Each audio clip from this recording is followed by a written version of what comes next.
I'm gonna go on record right now in saying that the Charge and Targe is probably my favorite weapon in the game.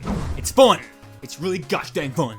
It's really freaking fun, okay? Do I need another reason? And it almost completely changes the way the class is played.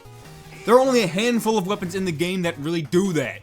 And you know what? I kinda wish there were more like it. I mean, obviously it's better to balance what we have first, but hey, I'm just saying.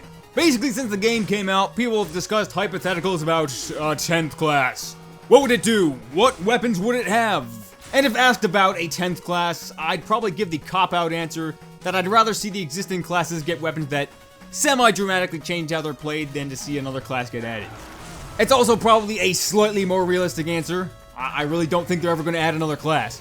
I've talked about some weapon ideas that kind of go into that territory, and I'm not saying they're automatically good ideas or anything, but one response that pops up every now and then to kind of dismiss the idea is that it doesn't fit with the class's original role.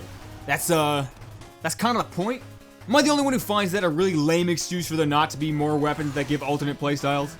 Obviously, there are a lot of ways weapons like that could go wrong, but if the only critique is that it could potentially change the way you play the class, I don't view that as a bad thing. Maybe that reasoning would hold up in 2007, or even 2008, but now, I really don't think so. That might just be me though. Can you imagine going back in time and trying to explain the Charge and Targe to someone in 2008? It takes the Demo Man, a class that usually doesn't want people getting close to him, and makes him into a melee-oriented class. And he gives up at least one, or both, of his demolishing weapons. But who cares? The Charge and Targe is great! Or what about the Huntsman? It turns the long-range precision hit scan class into like a mid to close range projectile-based one.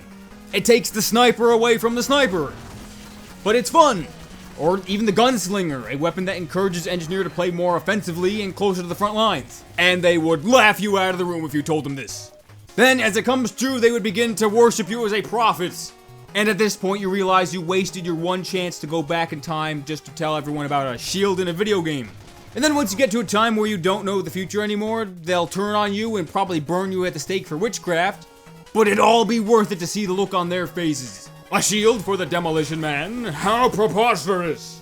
But we're not savages anymore. We're used to newfangled weapons like shields and bow and arrows.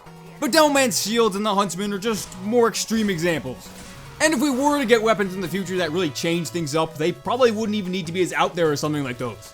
The weapon could still be based on stock, but with something new added to it, or very exaggerated stats or something. Or, for example, ideas keep popping into my head for super powerful secondary weapons that massively lower the amount of ammo your primary weapon holds. So it kind of makes you use your secondary as your main weapon, and your primary as your secondary. Yeah. I think something like that would be kind of cool. Can you imagine like a super powerful heavy shotgun that lowers his minigun ammo to 50? So where that shotgun becomes your main weapon and you're just a big tanky shotgun class? I mean, more so than your standard heavy shotgun, which isn't really all that great.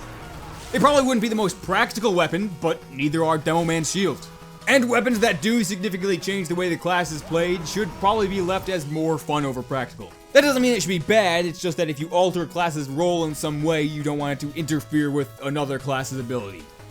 Or you don't want to do it necessarily better than another class who's supposed to do it normally. If that makes any sense. Like, for example, something I've talked about before, and I'm sure many other people have too. But if a pyro weapon could, say, temporarily create flames on the ground, or something like that, it would give pyro a way of area denial that's uniquely pyro, but doesn't really cross over into Demo Man and Engineer's way of doing it. And speaking of pyro, as far as we know, that's the class who's getting new weapons the soonest. And the TF2 team have been looking for new ways to give the gameplay a twist, as they put it. What that means exactly, we probably won't know until the weapons actually come out. Having a class with an as ambiguous role as Pyro could probably open up some possibilities. Then again, they do mostly have to rely on fire some way. Unless they take away fire from the Pyro. I mean, they took away Demo from the Demo Man. I guess it could work if they had some way to do it. I'm just looking forward to a new Pyro primary for the first time in forever. So is it necessary for the classes that don't have these big class-changing weapons to get them? No, not really. And I couldn't even really think of a way that they could change Medic's way of healing. But if we're talking long term, I feel like it might be better that any new weapons be a little bit more than your basic plus-minus stats. It would be interesting to see more weapons that expand on what the classes can do, while also obviously having drawbacks in other areas. Me personally, I'm hoping that they give Heavy something that really changes things up when he finally gets his updates. Expected to come out in June 2031, at this rate. If there's any class that really sticks out to me as needing a real alternate playstyle the most, it's probably Heavy. I mean, he has the melee stake, but it's not really that good. Demoknight kind of does it better. Especially when Heavy's a class that many people don't really like playing all that much. I mean, there's a lot of doors that could be open there. A non-minigun primary or something. But maybe that's just my bias towards Heavy, I don't know. And then with that upcoming Pyro update, I hope they give Pyro something new that doesn't rely on a crit gimmick. Maybe give some more ways to play Pyro. And based on what we've been hearing recently, that next big update looks like it could shape up to be pretty good. Maybe I'll make something on that soon. It's that time of year where there's nothing really big happening, so it's just a lot of speculation. And then videos like this, where I ramble nonsensically about random topics until you click off the video. So click off the video, this one's over.